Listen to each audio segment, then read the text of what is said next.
My name is Tyler Hellmann. I'm an instructional technology consultant from Heartland AEA. You are in Adobe Spark and TACKK. Adobe Spark is kind of the overall theme, or the overall name of several different apps, and TACKK is another separate app that we'll cover towards the end. Feel free to tweet out anything. There's the link. It's also on Sched. Adobe Spark. So if you're on your iPad, you can go ahead and open up. We'll start with Post.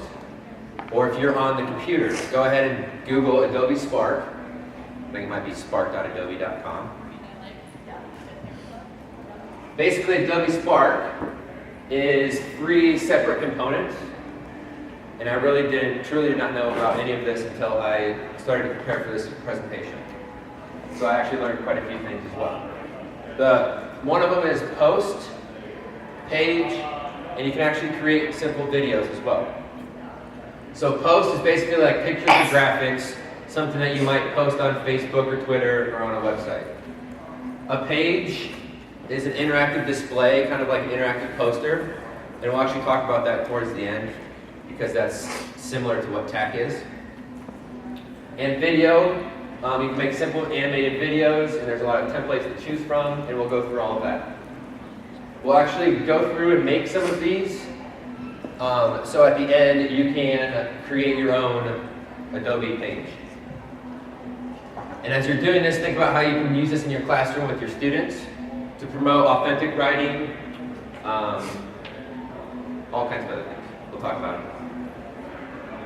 Let's go ahead and open Adobe Post. If you're on your iPad, open that up. Or if you're on the website, you'll see where it's the green plus.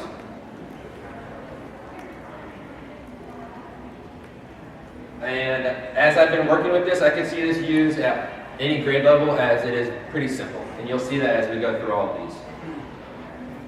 The Adobe Post is basically an image or a poster. It's kind of like an advertisement.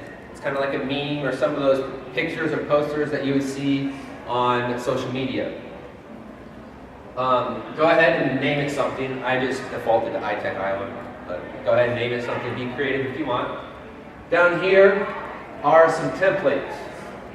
So I've concluded that that is the best rendering for an Instagram post.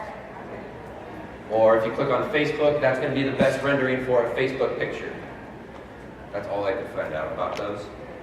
Poster is going to be a little bit longer, bigger picture, taller picture.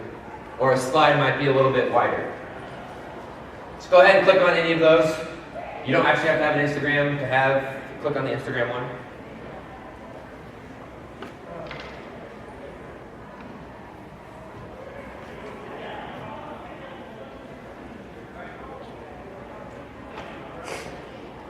Create something. So over on the right, you should see where it says, I guess I forgot that page. You should be able to see the different templates on the right, or do you just see a blank slide right in front of you?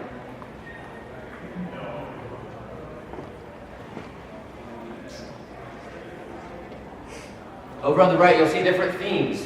Those won't actually change it to that exact color or picture or anything. That'll just change the font and some of the background styles. So you can easily change the background, which is nice for kids. You don't have to have complex thinking for them. They can just click a few things. So over on the right, there's the suggested themes. Right above that, mine's going to be really small. You can see the background. You can add text. Go ahead and add a few text boxes. What's nice about this, you can change all of these different things for the text. So right now we're making a Adobe Post page that we're going to actually use later.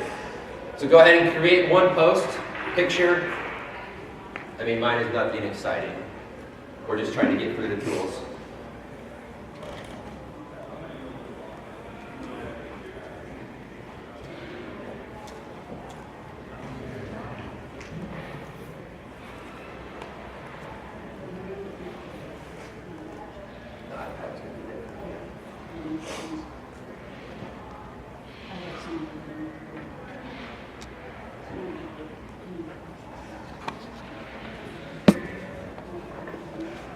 Here we go. Okay, so on the iPad, it's going to look a little bit different. How many of you are using an iPad? A couple of you? Okay, so you're going to start with the background. You're going to hit plus, and you're going to add the background first. And then it's going to ask you like what size you'll want.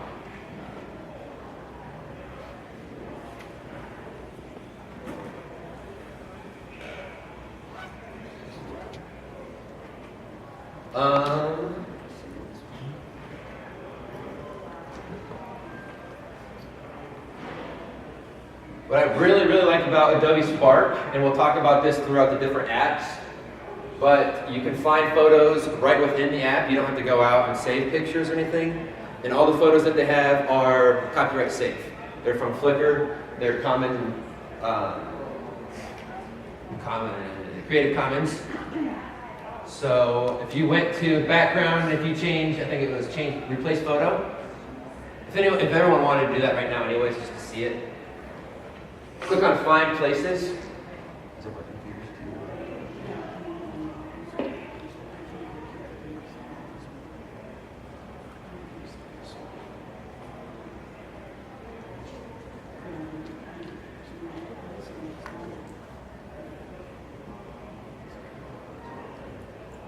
So what I did is I typed in Des Moines.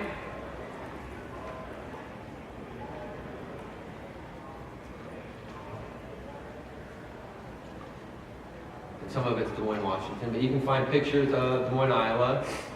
And then if you click on it, depending on the theme, it might put it in a certain spot. Mine's going a little slow. So in this case, I just put it as the background.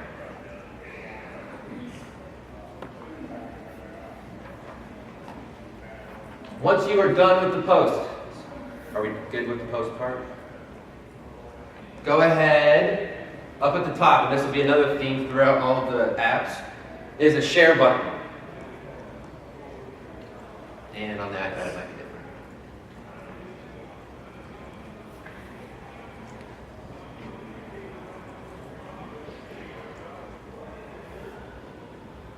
Now if you're on a computer, you can just easily download it.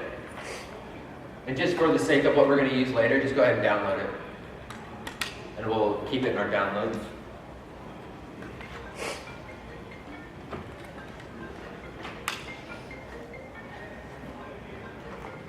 I guess I didn't really talk about logging in, but the nice part is you can use your Google login, with which a lot of our schools now have that, for students as well as teachers. So when I logged in on the computer, and then if I went to an iPad app, or on an iPad, it would work on there as well.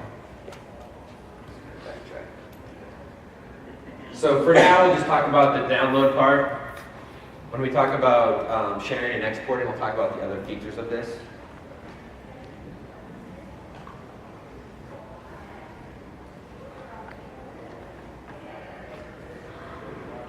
And if you're on an iPad, there's the share button.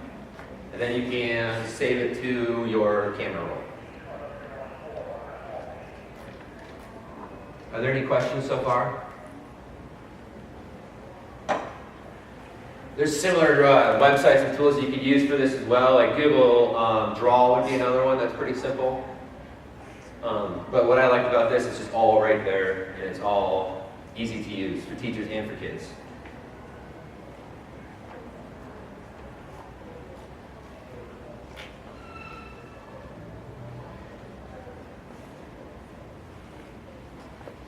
So if you're on, go ahead. What's this compared to Canvas? Is it similar to Canvas? I have not used, has anyone used Canvas a lot more? Go ahead. Does anyone see any similarities or differences? Canvas is like the posters too, right? Yeah. So this part is going to be like that, and when we talk about the other apps, maybe that'll be part of the differences. Okay.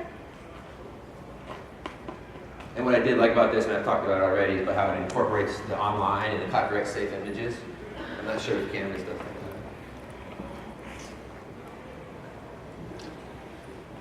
So if you're on a computer, on the left side, you'll see, at the top left, you'll see little lines. If you click on it, it'll be a menu.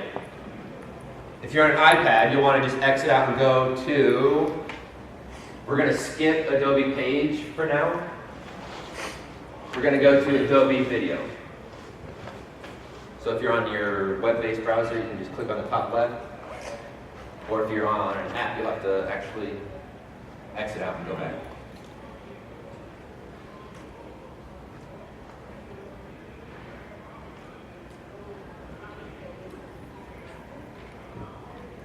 So instead of naming our story was it skip and go to the demo?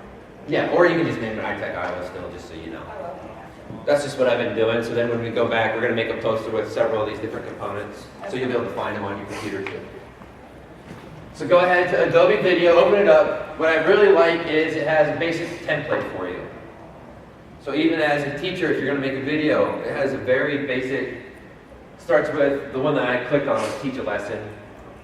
So go ahead and click on any of those and I'll show you where it comes back. It doesn't matter which one you click on. Or you can start from scratch too. But just for the sake of the app, let's just click on one of those. Teach a lesson.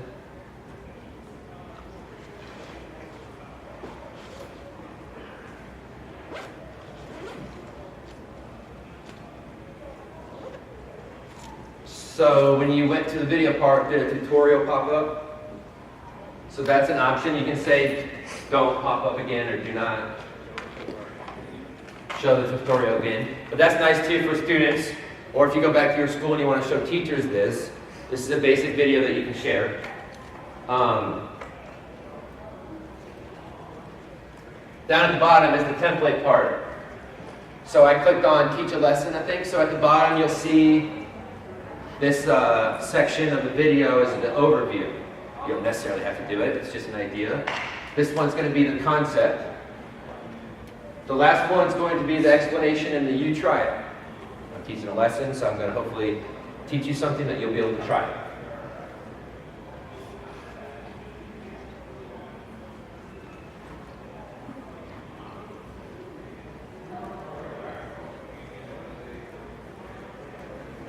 So you can easily change the formats.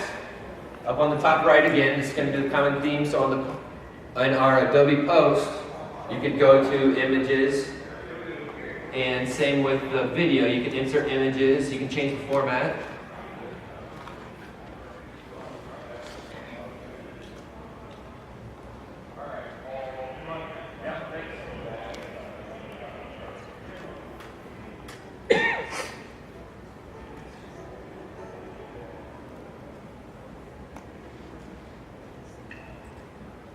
So go ahead, add a few slides, change the template, check out the different templates.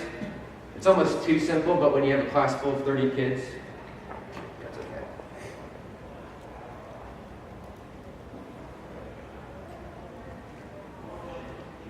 Did anyone click other ones besides teach a lesson? Are they similar? The template, is it similar? I mean, I'm sure it's going to be the same ideas on the bottom of the template. If you have pictures on your computer, you can upload your own pictures. Or again, you can add the pictures from the internet.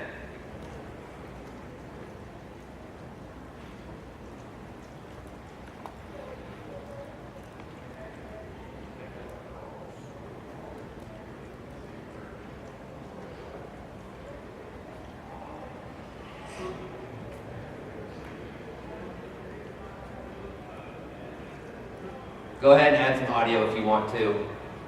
Right here is in the middle, you can add audio very, very easily.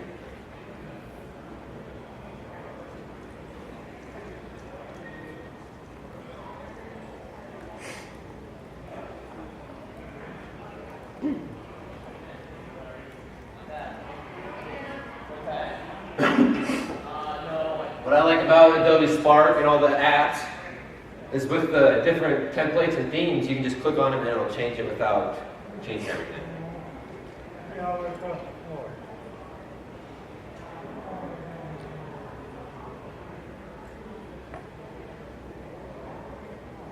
Go ahead, add a few different slides, different layouts, add some pictures. Some of them you can add captions or text.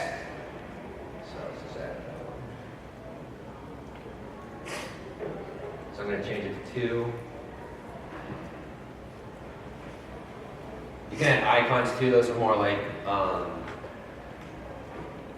clip art pictures.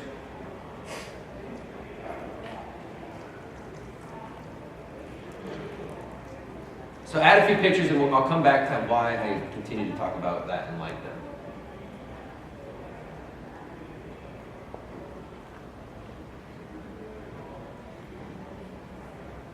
Does anyone have any ideas of how you can use this in your classroom?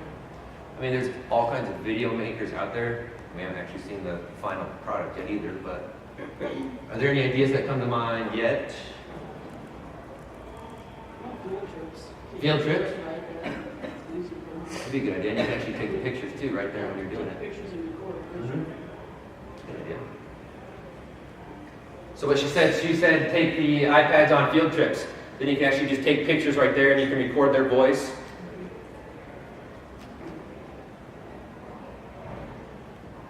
I'm not sure if you can upload a video to the video. It's probably just going to be the pictures and the text and add the animation part. There's other apps and stuff for that if you want to get crazy with those. So go ahead, add a few slides, it doesn't matter what it looks like.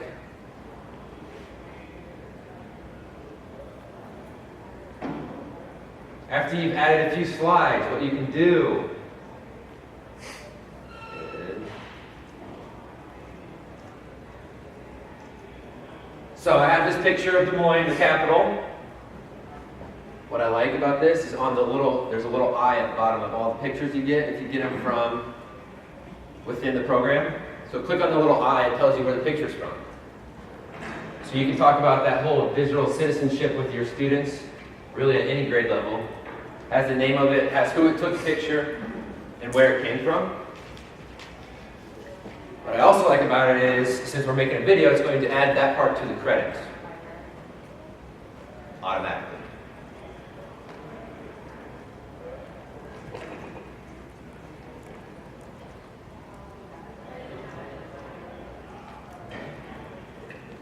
Give it a shot.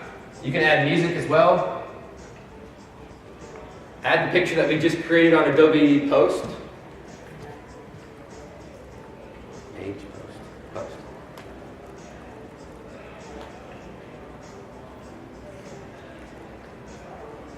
Right there is the last part. So you can see at the end it automatically makes the citations. And we'll talk about it when we're exporting picked videos. You can actually customize this too.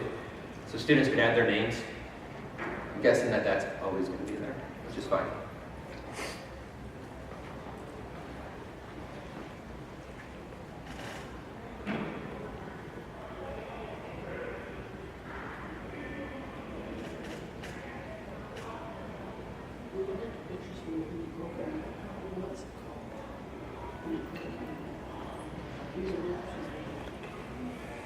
Find photos. Yep. No, it's going to be find photos, and all the photos that it finds are copyright safe. Also, another trick if you're using the iPad and a computer. So I created the video on the computer. If I go to my iPad, I'll have to download it as it's in the cloud. So that first time might take a little bit.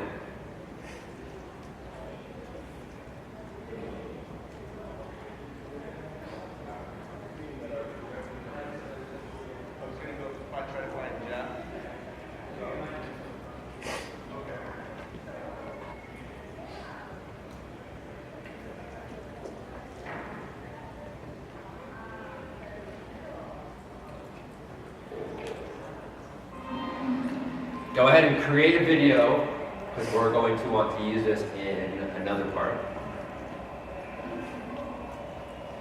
Are there any questions or anything about it? Is it hard? Is it easy?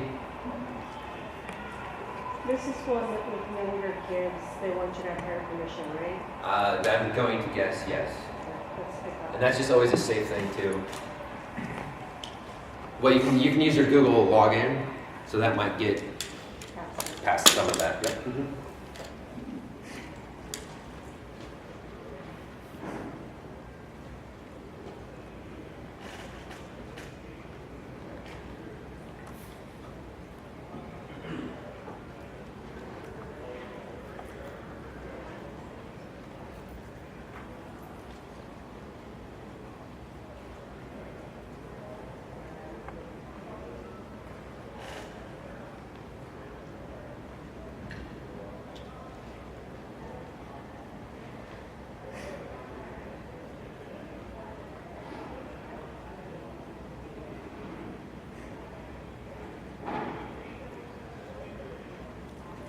was a K technology teacher, so I had 20 kids in a computer lab. The best thing ever was autosave.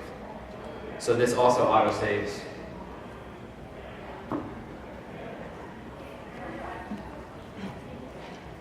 Depending on how your video is created, you can add the music to set the theme. And again, all the attributions for the music is copyright safe as well. Chances are it's probably all just tunes.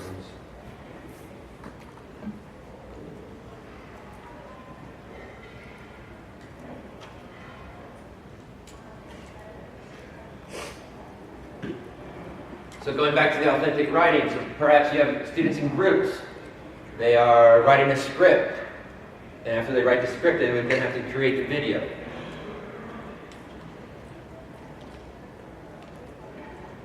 Or perhaps they create the video to go along with a newscast that they're presenting.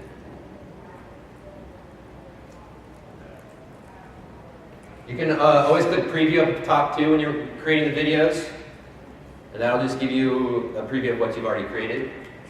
If you hit, I think if you hit this play here, it's just going to show the one slide.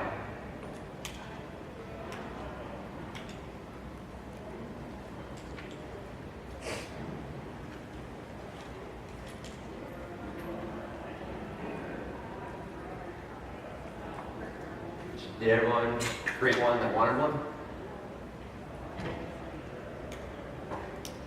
Could you see kids creating this?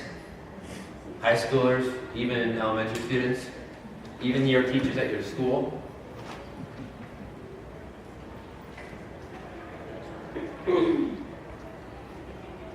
Okay, so we've talked about the Adobe Post, which is like the pictures.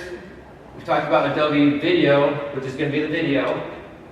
So now we're talking about the third component, which is Adobe Page, which I call an interactive poster. Basically what it is, I don't know if they have a more official name or not. Let's go ahead and open up Adobe Poster. Again, if you're on the computer, you can just go to the top left, click on the little lines and go to Poster. If you're on an iPad, you'll have to exit out and go back to the Poster app.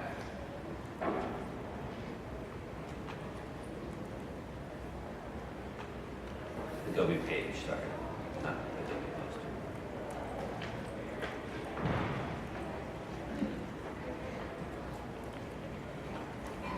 So here's an example.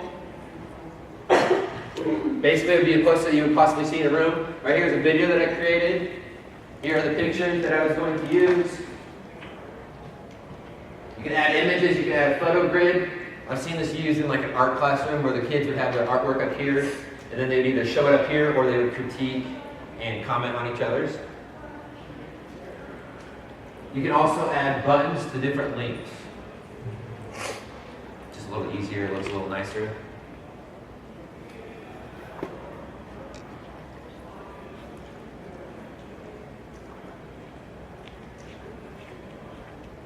So let's try it. If you kind of scroll down, you can see up here is going to be the top of the poster page. So kind of like on Facebook or on Twitter, we have header or pictures for our headings. Go ahead and add one. You can add a subtitle.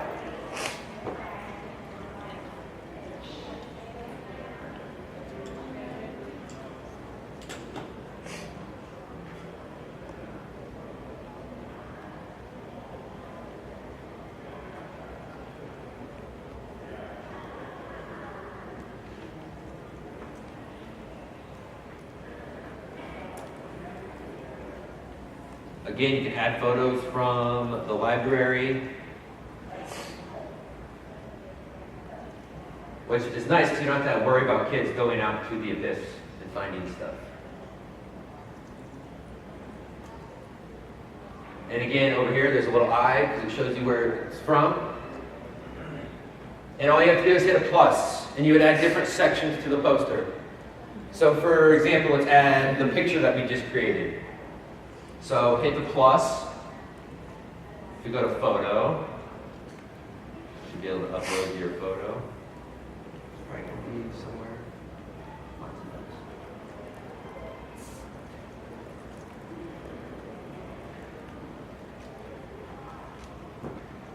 can add one picture.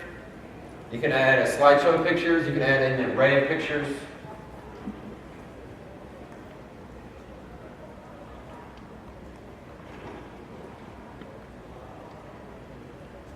How do you delete it if you don't want it? Just click on it, and then there should be like a little option pop up. So if you added a picture that you don't want, click on it, and then it actually gives you some other options too. Did you get it? Add a few pictures, add your video that we created.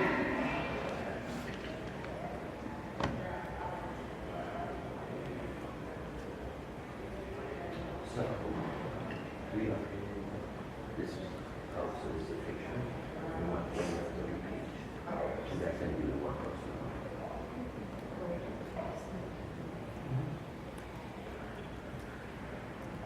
So then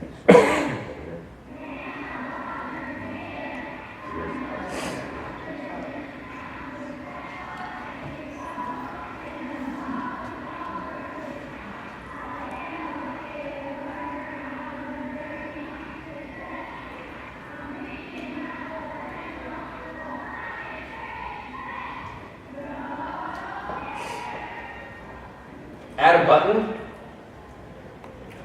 It's just kind of like a cleaner way to add links to your page. Add a few buttons to it. I've seen this used as workflow for teachers too. Perhaps they're gone, so they would have it set up for their substitute. So basically their substitute would just have to scroll down the page and just follow along. There might be a video of the teacher explaining something for the kids. Then there might be a button to a link.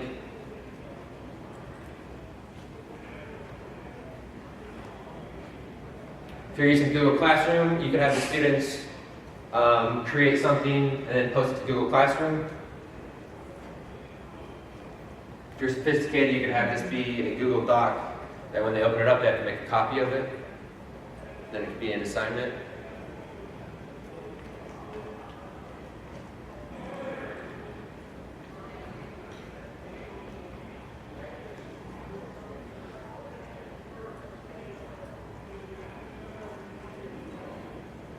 When you're creating buttons, I think the alignment is just for the button itself. So since this is a section, it's just going to have one button, which is kind of annoying. I wish you could have buttons next to each other.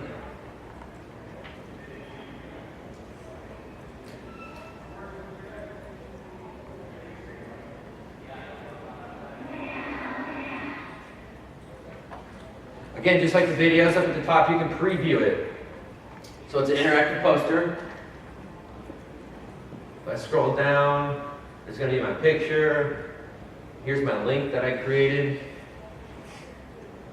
If I scroll down some more, it automatically adds the credits because I used the photo from Flickr. Whole ball, capital square is not either of those people. I can fit the dog one.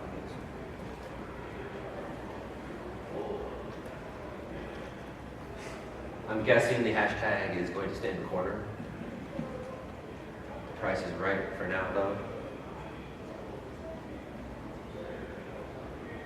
Did you guys get your video and post? Did you add those into your page? Sorry to keep them all straight. Go ahead and share your page with someone. Or not if it's not anything fancy. You don't have to. But again, let's go back to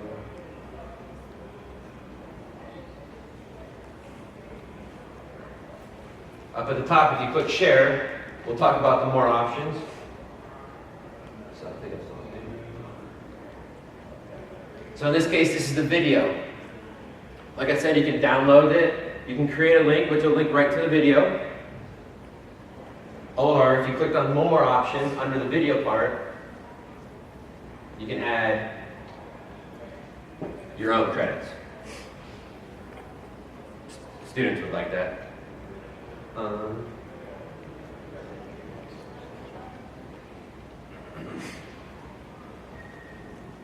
Are there any questions about the three that we just talked about? Go ahead. Good call. So at the bottom, you can just literally drag those wherever you want. So click, hold it, and drag it. Maybe. Yep. And that was video, right? Yes. So on the page, on the poster part, you can click and drag the different sections as well.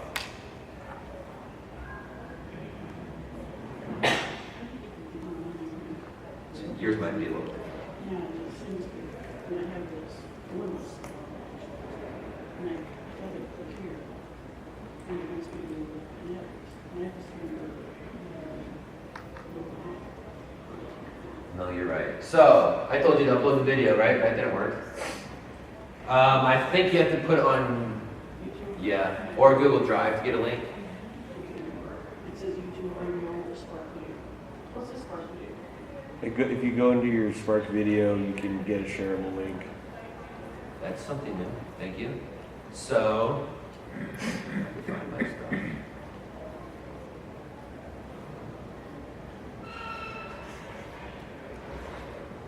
So if I went to my video, I can get a link from that video that'll work in Spark. Yeah, that's what I did.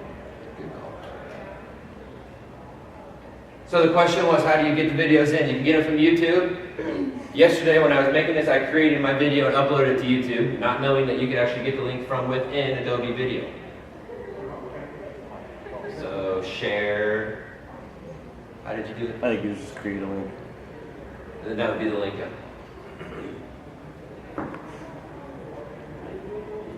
So share it. So yours on the iPad would be the little square. And I click share. Here's my video. So I click share.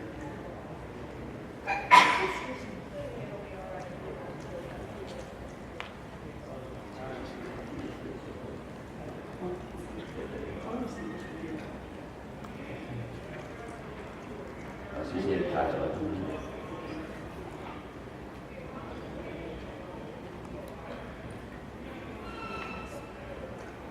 So that's good to know. So you don't actually have to go onto YouTube. You don't have to upload stuff to YouTube. You can just get the links from your video and then put it into your page, the interactive poster.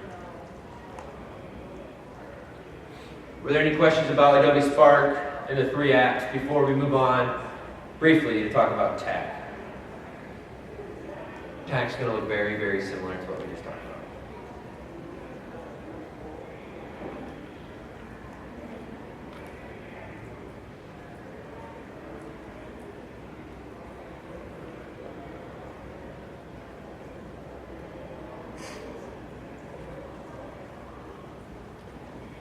Go ahead and open up TACK. There's an iPad app, but don't worry about it right now. We'll just go to the web part.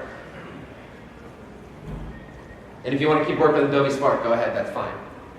TACK is going to be very, very similar to the Adobe page, the interactive poster part.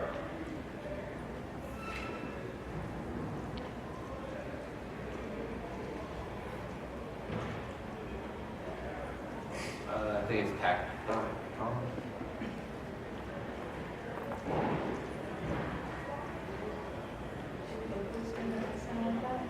Yep. Yep. Then once you go to TACKK.com, you can click on more sign up options. And then it'll give you your Google one, your Google option. Especially if you're using this with students, using Google and using their same username and password, can't get much easier.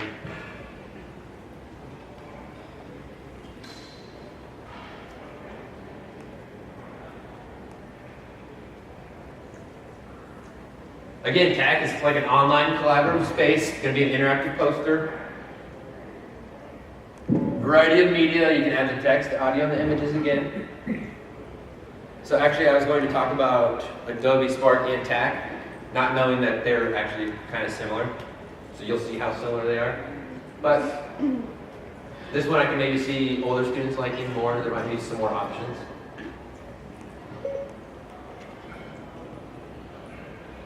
It's pretty simple to use again though. Similar to the page, you start at the top.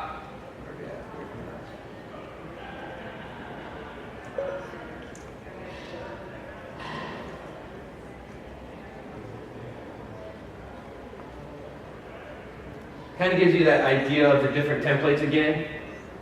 I have not seen a lot of differences in any of those, but you click on one,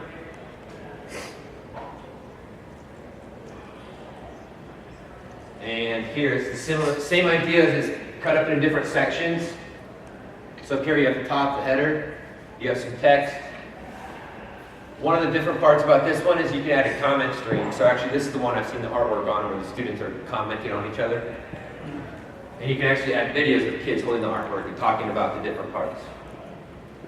But right here is all the different options. And I kind of split it up into like primary tools and secondary tools. Basically the tools you use and the tools that you don't use. Actually, but you do use. But the headline is going to be the text at the top, the bigger text. The text is going to be the littler text, where you have more of it. Photo, video, audio, and then the button idea too, where you add the button with the link.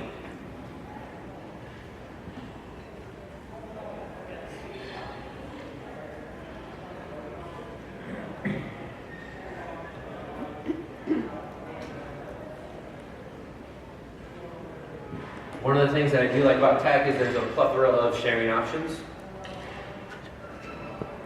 And it also gives you a link too, which you can do a lot of things with the link.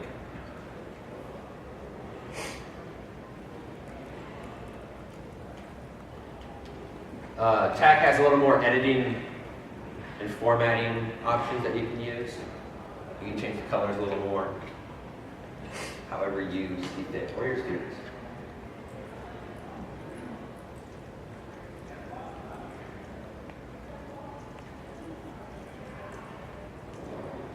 There's a teacher in Des Moines, is a foreign language teacher. He records himself and the students talking, and then he posts it on the TACKK and shares the TACKK with his parents.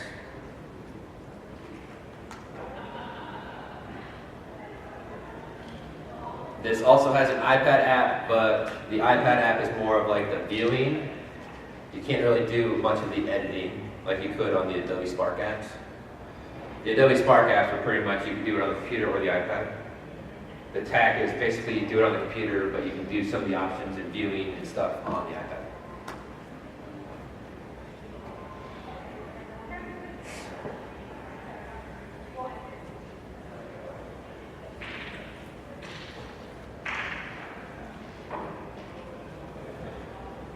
Are there any questions about anything that we covered today? I know it's early, I know I threw a lot at you. I purposely added a lot of pictures and text to the presentation so you can go back to it and use it, or share it with your teachers or share it with kids, however you see fit. I was just saying about I found out the hard way last year. I had my students use it as a place to do a research project. And we want to make sure, if they're little, especially, I teach elementary, for them to go in and mark it as private because it defaults to public. Okay. And so I had one student who was suddenly getting emails from people seeing his TACKK because Yep. Okay, so that's a very good point. it's private. And probably the same with Adobe, you want to make sure that you're sharing stuff properly. But she was saying that as you share TACKK, make sure you set it to private so that you can just view it as yourself, especially with younger kids. Because there's a whole, when you logged into TACKK, there is, you probably saw other TACKKs. It's like a whole library of them. Were there any other questions? My contact information is in SCAD if you have any questions, or email me with anything you need. Thank you, and have a great 2 days.